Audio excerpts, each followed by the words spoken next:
눈에 넣어도 아프지 않은 게 바로 자식인데 그런 어린 자식이 어느 날 갑자기 고열에 몸을 부르르 떨면서 갑자기 발작을 하거나 경련을 일으키면 당황할 수밖에 없다. 발작의 원인은 다양한데 열성 경련부터 저혈당과 같은 대사장애, 뇌종양, 그리고 뇌전증 등이 있다. 톡톡 건강 토크, 오늘은 우리 아이에게 왜 갑작스럽게 경련이나 발작 증상이 나타나는지 자세히 알아본다. 네, 부모가 가장 가슴 아플 때를 꼽으라면은 아이가 아플 때가 아닐까 싶은데요. 몸에 생채기만 나도 좀 많이 안타까운데, 그런데 갑자기 아이가 경련을 일으킨다면 정말 놀라고 당황할 수밖에 없을 겁니다. 예, 톡톡 건강 토크 오늘은 우리 아이가 경련을 해요라는 주제로 네. 얘기 나눠보도록 하겠습니다. 오늘 네. 도움 말씀 주실 분 나와 계신데요. 네. 소아 청소년과 전문의 김세윤 교수께서 나오셨습니다. 네. 안녕하십니까? 안녕하십니까? 그럼 먼저 3분 브리핑을 통해서 경련과 유사한 질환으로 어떤 것들이 있고 발작과 경련의 개념부터 짚어보도록 하겠습니다.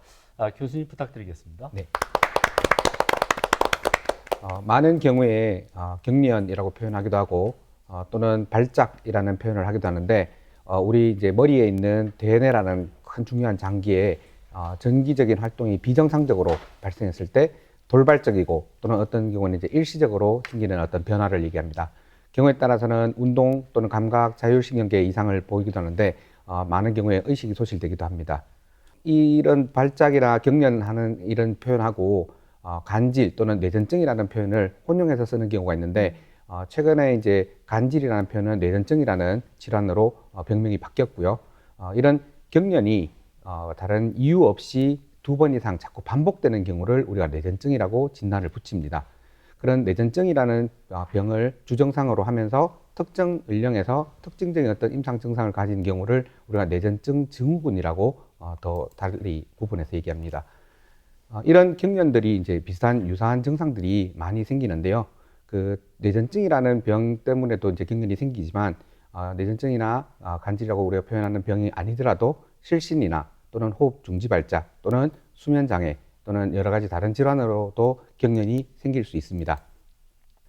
특히 경련이나 뇌전증이 소아에서 우리가 걱정을 많이 하는 이유는 소아의 전체 환자 중에서 한 5% 정도에서 발생을 하고 특히 전 연령에서 생기는 뇌전증 환자들 중에서 60%가 소아에서 시작되게 됩니다. 여기 표를 보시면 아주 어린 연령에서부터 많은 유병률을 가지게 되고 오히려 청장년층이 되면 많이 좋아졌다가 노령 인구가 많아지면서 노인 인구가 다시 또 더 증가하는 추세를 보이고 있습니다. 소아에서 생기는 경련이나 뇌전증은 성인에서와 이제 원인도 다르고 또 양상도 좀 다를 수 있고 특히 좀 전에 말씀드렸는 것처럼 뇌전증 증후군의 빈도가 상당히 높고 이들은 문제 행동을 일으키거나 지능장애 이런 것들이 생길 수 있기 때문에 사회적인 문제가 되기도 합니다. 발작에 여러 가지 원인들이 있을 수 있는데 고열을 동반하면서 경련이 발생하는 열성 경련이 있고 그 외에도 다른 유발 요인이 없이 생길 수 있는 뇌전증들이 있습니다. 그 외에도 뇌수막염이나 뇌염 같은 중추신경계 감염이 중요한 원인이 될 수 있고 뇌외상이나 손상 또는 여러 가지 대사장애들도 원인이 될 수 있습니다. 뇌종양이나 다른 독성 물질도 또 다른 원인이 되기도 합니다.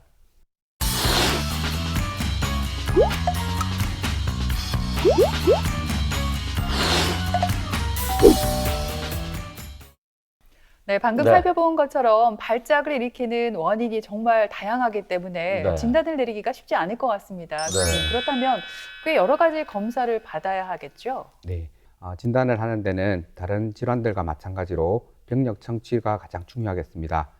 그 외에도 뇌파 검사가 상당히 중요한 툴이 될 수 있는데요. 혈액 검사나 뇌척수액 검사도 도움이 됩니다. 특히 많은 대사 질환이나 또는 중추신경계 감염 질환들을 이제 배제하는 데는 도움이 될 수 있고 그 외에도 뇌 CT나 뇌 MRI 같은 것들이 도움이 되겠습니다. 다음 사진은 뇌파 검사를 하는 장면인데요.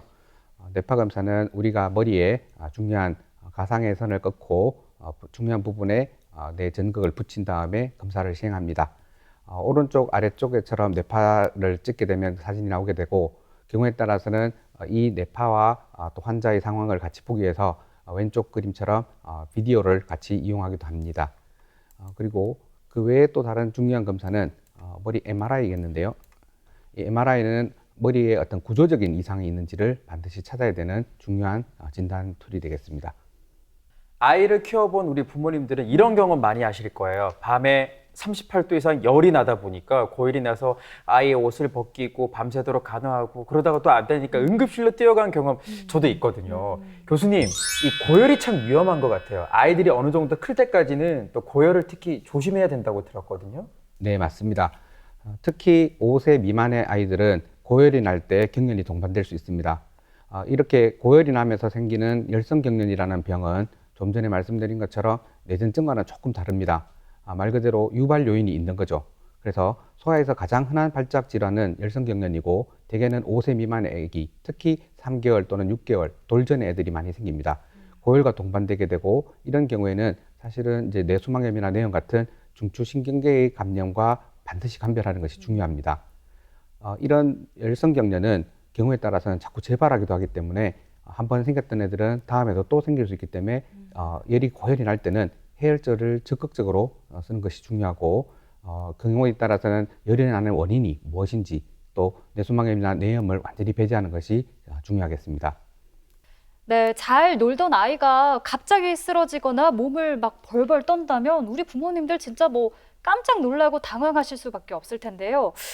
교수님, 만약 이유 없는 발작이 하루 이상의 간격으로 2회 이상 발생을 했다면 소아 뇌전증을 의심해 봐야 한다면서요? 네, 맞습니다. 많은 보호자분들께서 많이 놀라서 오십니다.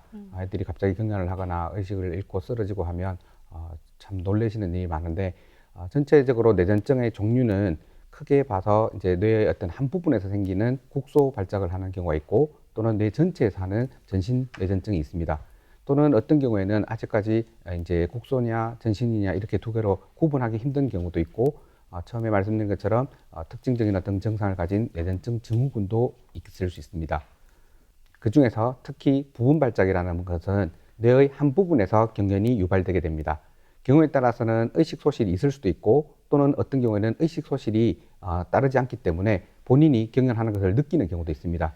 그래서 혼자서 이렇게 경련하는 것을 얘기할 수 있는데 많은 보호자분들이 의식이 있기 때문에 이건 경련이 아니다 이렇게 이제 오해하시는 분이 있습니다. 그렇지만 경우에 따라서는 다시 뇌파 검사를 꼭 반드시 해서 해야 될 것 같고 이런 경우에는 얼굴이나 손 또는 팔다리의 한 부분에서만 경련이 일으킬 수 있기 때문에 보통 우리가 부분 발작이라고 얘기를 하지만 경우에 따라서는 2차성 전신화 발작이라고 해서 부분 발작이 진행돼서 전신 발작으로 가기도 합니다. 그 외에 처음부터 전체 뇌에서 경련을 유발하게 되는 이런 전신 긴장 또는 전신 간대 또는 긴장 간대 발작이라는 것은 평소에 많은 분들이 경련하는 환자들을 보시게 되면 제일 흔하게 보는 그런 양상입니다.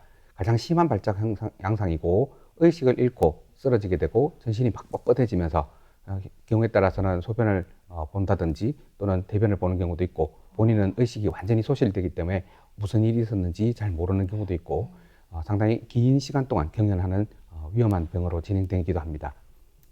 부분 발작 중에서 가장 흔한 뇌전증은 다음에 보시는 양성 롤란도 뇌전증입니다.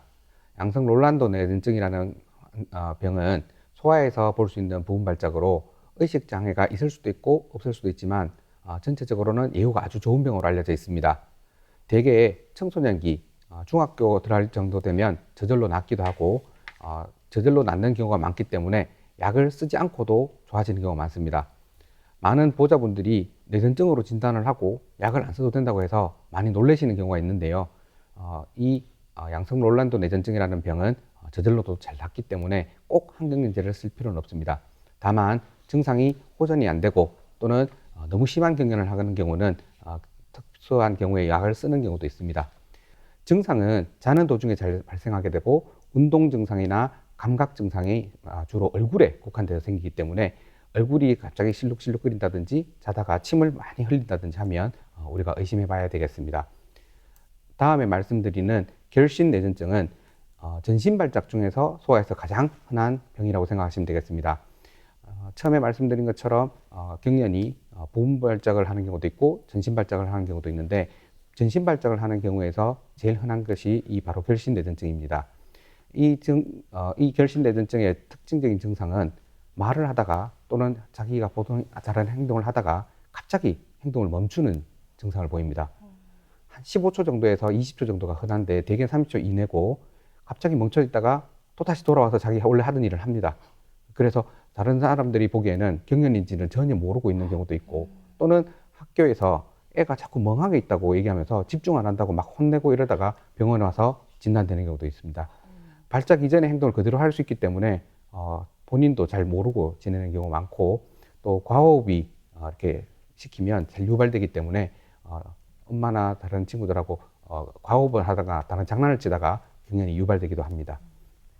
그 뒤에 보이는 영아연축은 부분발작이나 전신발작으로 구분할 수 없는 그 중에 이제 대표적인 질환인데 대표적인 아주 치료가 잘 안 되는 난치성 뇌전증입니다. 대개는 영아라는 표현이 의학적으로는 만 12개월을 얘기합니다. 돌까지를 우리가 보통 영아라고 얘기를 하는데 4세에서 8개월 또는 4세에서 한 12개월 사이에 제일 많이 생기는 걸로 돼 있고 연축이라는 증상은 여기 영어로 돼 있는 스페즘이라는 표현을 쓰는데 움찔거리는 양상입니다. 그래서 경련이 우리가 눈에 띄게 막 심하게 하는 게 아니고 아주 일시적으로 움찔거리듯이 경련을 하게 되고 그런 경련들이 군집발작이라는 표현을 쓰는데 아주 짧은 시간 내에 계속 반복되는 그런 양상을 보이게 됩니다. 대개 잠들 무렵이나 잠에서 그럴 때 잘 생기는데 여러분들도 알다시피 영아들은 돌전 애들은 하루에도 여러 번 자고 깨고 하기 때문에 하루에도 여러 번 이제 증상이 많이 발생하게 됩니다. 그런데 문제는 이런 영아연축이 인지 기능에도 문제가 생길 수 있고 발달 장애도 동반되고 또 처음에 좀 전에 말씀드린 것처럼 난치성 뇌전증으로 가서 치료가 참 되지 않습니다. 그래서 특징적인 뇌파 검사에서 고부정 뇌파라는 소견이 보이면 진단하기 쉬운데 진단이 되면 사실은 스테로이드를 쓰는 경우도 있고 나이가마트린이라는 약을 쓰는 경우도 있고 여러 가지 항경제를 쓰지만 참 치료가 잘 안 되고 애는 점점 발달 장애도 생기고 다른 난치성 간질로 이행되는 경우가 있기 때문에 고생하고 애를 먹게 됩니다. 다음에 말씀드릴 뇌전증 중첩증은 우리가 이제 진단명을 붙이는 데는 뇌전증이라는 이름이 붙어 있지만 사실 의미로는 뇌전증이든 뇌전증으로 진단되지 않든 경련이 30분 이상 지속되는 경우를 얘기하게 됩니다. 그래서 사실 30분 이상 계속 지속적인 경련을 하게 되면 뇌가 심각한 손상을 받게 되면 아주 응급 상황이 될 수 있겠고 원인은 열성경련 때문에 오는 경우도 있고 뇌전증 때문에 오는 경우도 있고 뇌염이나 다른 뇌수막염 같은 중추신경계 감염 또는 그 외에 다른 이유에 대해서도 올 수 있습니다. 그렇지만 어쨌든 이런 30분 이상이 지속되는 경련이 있거나 경련이 멎더라도 의식 회복이 없이 여러 번 반복해서 30분이 넘으면 빨리 119 연락하시고 병원으로 옮기셔야 됩니다. 이렇게 지속적으로 경련을 하게 되면 뇌가 손상을 심각하게 받게 되면 합병증으로 지적장애나 학습장애 또는 아주 심각한 심리학적 이상을 남기고 때로는 안타깝게도 환자를 잃는 경우도 생기게 됩니다. 네, 오늘 이렇게 소아 경련에 대해서 함께 알아보고 있는데요. 사실 많은 분들이 뇌전증을 불치병이라고 생각들을 하시는데 의학 기술이 많이 발달하면서 이 뇌전증의 치료법도 다양해졌고 이제는 나을 수 있는 병이 되어가고 있다면서요. 교수님 어떻습니까? 네, 맞습니다. 뇌전증을 아직 불치병이라고 보시는 분들도 있기 때문에 사실 저들이 조금 이렇게 계몽 운동도 하고 또 이렇게 설명을 드리고 있는데요. 사실 완전히 틀린 말씀은 아닙니다. 왜냐하면 뇌전증이 전체적으로 봤을 때 한 10%에서 조금 많이 볼 때는 30%까지는 아직도 난치성 뇌전증이라고 해서 치료가 잘 안 되는 걸로 되어 있습니다. 뇌전증의 치료에서 가장 중요한 것은 예전이나 지금이나 역시 약물 치료입니다. 약물 치료는 다양한 약제를 이용해서 치료를 하는데 약물 치료에서 잘 안 되는 경우에 수술적인 치료를 한다든지 그 외 식이요법이라든지 호르몬 제제를 쓰는 경우도 있긴 합니다. 이렇게 뇌전증에 대한 치료도 직접 중요하겠지만 동반된 문제들, 특히나 상담을 통해서 심리적인 치료를 한다든지 가족들을 이제 챙긴다든지 하는 것도 중요한 치료가 되겠습니다. 최근 20년 사이에 많은 다양한 항경제들이 개발되고 있습니다. 하지만 안타깝게도 아직 완전히 뇌전증을 완치시킬 수 있는 약은 아직 없는 것으로 되어 있고요. 다양한 약을 이용해서 저희들이 이제 치료를 좋게 하고 있는데 예전보다 고무적인 일은 이런 다양한 경련제들이 개발되면서 부작용이 많이 줄었습니다. 많은 분들이 경련을 하는데도 불구하고 항경련제를 쓰는데 부작용이 걱정돼서 잘 못 쓰겠다 이렇게 얘기하시는 분도 있고 특히 소아 환자들의 보호자분들은 혹시나 발달이 더 안 좋아지거나 지적 능력이 더 안 좋아지거나 이렇게 이제 걱정이 돼서 약을 못 쓰시겠다고 걱정하시는 분들이 있는데 사실은 많은 다양한 약들이 생기면서 그런 문제는 더 이상 걱정 안 하셔도 될 것 같습니다. 약물 치료의 원칙은 가장 효과적이고 부작용이 적은 약들을 선택하게 됩니다. 그래서 우리가 부분 발작이냐 전신 발작이냐 등을 이제 뇌파 검사나 MRI를 통해서 보게 되고 거기에 제일 맞는 약들을 선택합니다. 대부분 한 가지 약으로 치료를 하면 제일 좋은데요. 한 가지 약으로 치료가 잘 안 되는 경우에는 바꾸거나 또는 추가해서 복합요법을 쓰는 경우도 있습니다. 그럼 언제까지 약을 써야 되느냐 이런 걸 이제 질문하시는 분들이 많은데 물론 좀 전에 말씀드린 것처럼 난치성 뇌전증으로 가서 평생 약을 쓰시는 분들도 있긴 합니다.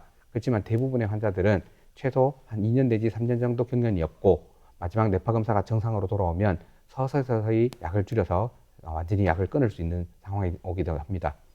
그다음 그 사이에도 뇌파 검사나 혈액 검사를 통해서 저들이 약이 잘 듣고 있는지 다른 부작용은 없는지 중간중간 주치의와 상의해서 체크를 해야 되겠습니다. 그런데 안타까운 건 일부 뇌전증 환자의 경우에 어떠한 약물로도 이 경련이 완전히 조절되지 않는 경우가 있다고 들었거든요, 교수님. 그런데 약물로는 안 되는데 식이요법으로 증상이 호전되는 경우가 있다고 들었어요. 네, 맞는 말인가요? 그런 경우가 있을 수 있습니다. 난치성 뇌전증은 전체 뇌전증 환자 중에서 한 10%에서 조금 많이 우리가 카운트할 때는 한 30% 정도까지 카운트가 되는데 지금 현존하는 항경련제를 이것저것 다 써봐도 잘 안 되는 경우를 얘기를 하게 됩니다. 하지만 이제 그러면 식이요법을 해결할 수 있으면 다 하면 좋은데 케톤식이라는 식이요법이 제일 대표적인 이제 항경련 치료의 어떤 방법인데 케톤식이 자체의 한계가 있습니다.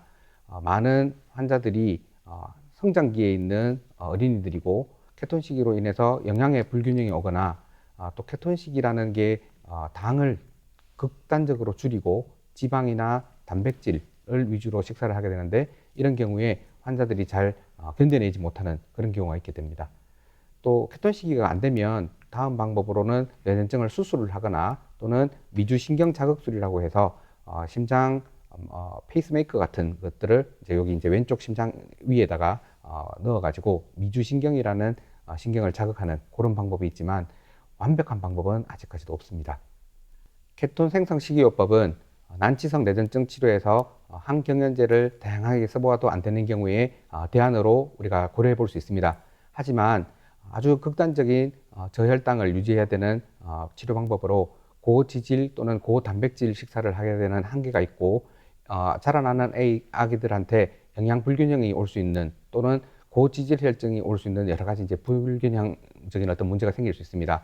여러 가지 식사 메뉴나 책들이 나와 있고 또는 다양한 상품들이 나와 있긴 하지만 치료의 어떤 한계가 있고 완치율은 한 50% 정도밖에 안 되기 때문에 우리가 다양한 치료를 해보고 안 되는 경우에 중요한 옵션으로 사용할 수 있지만 이게 완벽한 대안이 되지는 못하고 있습니다. 또 그 외에도 수술적 치료로 우리가 접근하는 방법이 있긴 한데 말 그대로 수술적 치료는 뇌를 손을 대야 된다는 불편함이 있습니다. 다시 말하면 뇌라는 장기는 각 부위마다 역할이 정해져 있는데 경련을 하는 부위를 잘라내게 되면 그 기능이 평생 이제 상당히 마비가 오거나 또는 그 기능이 떨어지게 되는 경우가 생기게 됩니다. 하지만 도저히 다른 방법으로 조절이 안 되는 경우에는 우리가 시도해 볼 수 있습니다. 또는 미주신경 자극술이라고 해서 이런 페이스메이커 같은 거를 왼쪽 가슴 위에 이제 삽입해서 치료를 할 수 있지만 마찬가지로 이것도 완치율은 한 50% 정도 되기 때문에 이제 완벽한 대안이라고 보기는 어려울 것 같습니다. 네, 그렇다면 이 뇌전증 환자의 치료 예후는 어떤지 또 궁금해지고요. 학창 시절을 한번 이렇게 돌이켜 생각을 해보니까 이 뇌전증을 알고 있던 친구가 한 명 정도 제가 있었던 걸로 기억을 하거든요. 근데 그땐 제가 굉장히 어리기도 했고 또 이거에 대해서 잘 모르다 보니까 친구가 쓰러졌을 때 그냥 마냥 당황하기만 했었어요, 교수님. 네. 만약에 누군가에게 발작 증상이 나타났을 때 제가 어떤 걸 좀 할 수가 있을까요? 사실 예후는 전체적으로 봤을 때는 한 70에서 이제 완치가 되는 걸로 보고 있고 한 20% 정도는 약물 치료를 하면서 좋아지는 걸로 돼 있고 다만 보고 따라서 조금 다르긴 하지만 20% 내외에서는 평생 애를 먹게 됩니다. 그 외에 이제 어떤 경련하는 경우에 어떤 걸 해줄 수 있느냐 이렇게 이제 질문을 하셨는데 제일 중요한 것은 기도 확보를 하고 호흡이 있는지 확인하시는 것입니다. 기도를 확보하고 호흡의 유지가 안 된다면 반드시 심폐소생술을 시행하거나 그 기도를 확보하기 위해서 노력을 해주시는 게 좋은데, 제일 쉬운 방법은 옆으로 눕히시는 겁니다. 이 그림에서 보시는 것처럼 물론 이제 앉아 있거나 서 있다가 경련을 하면서 넘어지는 경우가 생기는데, 그런 경우는 다칠 수 있습니다. 그래서 빨리 눕히시는 게 좋고, 다만 바로 누워 있는 경우에는 구토를 하는 경우나 이런 경우에는 토산물이나 혀가 뒤로 말려서 기도를 막을 수 있기 때문에 그림에서 보이는 것처럼 옆으로 눕히시는 것이 가장 도움이 됩니다. 조금 더 여유가 있다면 호흡이 용이하도록 조금 느슨하게 풀어주고, 호흡이 잘 안 되고 있다면 인공호흡을 시작하고, 어떤 분들은 혀를 이렇게 말려 들어가는 걸 막기 위해서 손에 입안에 이제 손을 넣는다든지 다른 막 물건을 집어넣으시는 분이 있는데, 그거는 좀 옳지 않은 것으로 되어 있습니다. 경우에 따라서는 손이 다치거나 또는 손을 밀어 넣다가 더 호흡이 어려워지는 경우가 있습니다. 바늘로 찌르거나 따서는 안 된다고 이제 교과서적으로 돼 있고, 그 다음에 기록을 남긴다 또는 의료진에게 알린다 이렇게 돼 있는데, 최근에는 동영상을 찍을 수 있는 휴대폰들을 누구나 갖고 계시기 때문에 동영상을 찍어 주시는 것도 다음 진료를 볼 때 알려주시면 상당히 도움이 되는 것으로 생각됩니다. 보이는 것처럼 옆으로 눕히시거나 호흡을 도와주실 수 있도록 하는 것이 도움이 되겠습니다. 그 외에도 경련이 5분 이상 지속되거나 경련이 하고 멎었다가도 다시 반복적으로 하는 경우는 빨리 119에 전화를 하시는 것이 좋겠습니다. 또는 경련을 하면서 쓰러져서 머리를 다쳤다든지 또는 입안에서 출혈이 생긴다든지 하는 것은 더 심각한 뭔가 다른 손상이 있는 것을 우리가 고려해야 되기 때문에 반드시 119에 연락하시고, 이물질이 기도로 들어간 것이 의심되는 경우나 처음 경련한 것은 빨리 병원으로 오셔서 진단을 받아보시는 것이 중요하겠습니다. 네, 사실 이 뇌전증은 옛날에는 간질로 불렸었잖아요. 그만큼 네. 편견이 심한 질환인데 네. 요즘은 많이 개선되긴 했습니다만 아직까지 뇌전증을 정신질환으로 알고 또 전염된다고 네. 알고 있어서 학교 생활이라든지 취업, 결혼할 때 차별을 좀 받는다고 들었습니다. 이제는 좀 개선이 돼야겠죠? 네, 맞습니다. 앞으로 어떤 우리가 고쳐나가야 될 부분이라고 생각합니다. 사회적인 어떤 우리가 해야 될 역할은 환자에 대한 안 좋은 편견 또는 이런 조금 좋지 못한 시선들을 고치는 것이 필요하겠습니다. 실제 뇌전증 환자가 옆에 있다고 해서 물론 경련을 하거나 이렇게 놀래킬 수는 있지만 없는 병도 아니고 전염되는 병도 아니고 또는 남한테 해를 주거나 이런 병이 아니기 때문에 특별한 편견을 가지실 필요는 없을 것 같고, 우리 어린이들 같으면 저들이 이제 그런 얘기를 합니다. 가능하면 다른 애들하고 똑같이 키워 나가야 된다고 그런 얘기를 합니다. 그래서 그런 시선을 조금 우리가 고쳐나가는 것이 중요하겠고, 의료진들은 더 나은 치료 방법 또는 필요하다면 재활치료나 다른 동반된 질환들을 치료하는 것들을 적극적으로 하는 것이 중요하겠습니다. 그 외에도 행정적이거나 또는 법적인 문제가 있다면 많은 사회적 지원을 아끼지 말고 또 자생해서 생활할 수 있도록 운전이나 다른 보험 같은 것들이 지금까지는 좀 잘 안 돼 있는 부분이 많은데 개발해서 다른 생활을 잘 할 수 있도록 도우는 것이 중요하겠습니다. 네, 지금까지 들으신 것처럼 경련이나 이제 발작하는 이유는 참 여러 가지입니다. 원인이 다양한 만큼 증상이 나타나면 검사를 통해서 정확한 병명을 알아내는 게 최우선이겠습니다. 네, 더불어서 아이들은 우리가 생각하는 것보다 훨씬 강하고 긍정적이니까요. 완치될 수 있다는 희망 놓치지 마시기 바랍니다. 네. 지금까지 이 시간 도움 말씀에 소아청소년과 전문의 김세윤 교수께서 소개해 주셨습니다. 네, 오늘 고맙습니다.